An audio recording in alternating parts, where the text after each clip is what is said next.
Our story today has us pondering what stories we choose to listen to and who gets to tell them.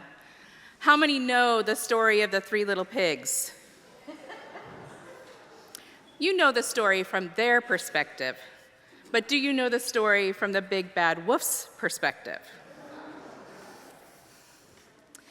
Everybody knows the story of the three little pigs, or at least they think they do. But I'll let you in on a little secret. Nobody knows the real story, because nobody has ever heard it told from my side of the story. Imagine wolf ears. I'm Alexander T. Wolf.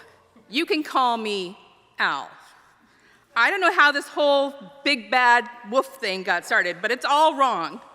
Maybe it's because of our diet. Hey, it's not my fault wolves eat cute little animals like bunnies and sheep and pigs. That's just the way we are. If cheeseburgers were cute, folks would probably call you big and bad too.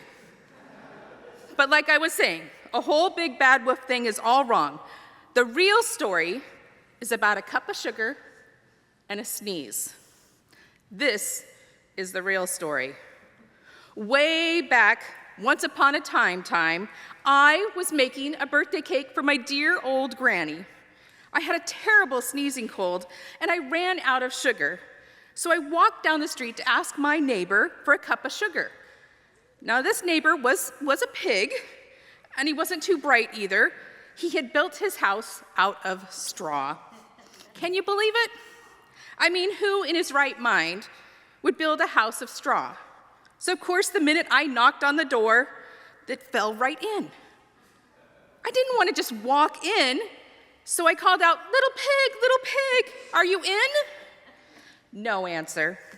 I was just about to go home without a cup of sugar when my nose started to tickle, and I felt a sneeze coming on, and I huffed, and I puffed, and I sneezed. And you know what? The house fell apart. Right in the middle of the pile of snow was the little pig, and unfortunately, dead as a doornail. He'd been home the whole time. It seemed a shame just to leave a perfectly fine dinner sitting there. You know it's gonna rot. So I ate it up. I was feeling a little bit better, but I still needed that cup of sugar, so I went to the next neighbor's house, and the neighbor was the first little pig's brother. He was a little bit smarter. He built his house of sticks, and I rang the bell instead of in the stick house, and nobody answered. I called, Mr. Pig, are you in? Go away, wolf, you can't come in. I'm shaving the hairs of my shiny chin. I had just grabbed the doorknob when I felt another sneeze coming on. I huffed and I puffed and I tried to cover my mouth, but the sneeze was too hard and it blew. And you know, it just blew the guy's house down again. And unfortunately, the second little pig was there and dead as a doornail again. And I was still a little hungry. And you know, if you leave things to sit, they're gonna spoil. So I figured I better just eat it. Just a second helping, right? But I was getting a little awfully full, and I still didn't have my cup of sugar. So I went to the next house. And this was the guy's, that was the brother of the first and the second little pig. And he must have the brains of the family, because he had a brick house. And I knocked on the door, no answer. I called, Mr. Pig, are you in? And you know what he said to me? Get out of here, wolf. Don't bother me again. Talk about impolite.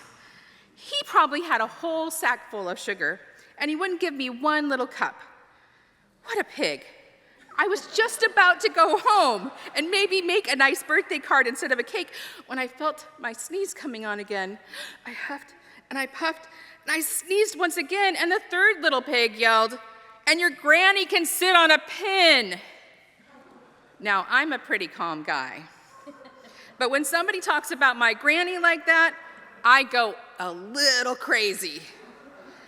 When the cops drove up, of course, I was trying to break the pig's house down, and the whole time I was huffing and sneezing and making a real scene. And the rest is history, of course. The news reporters found out about the 2 pigs I had for dinner.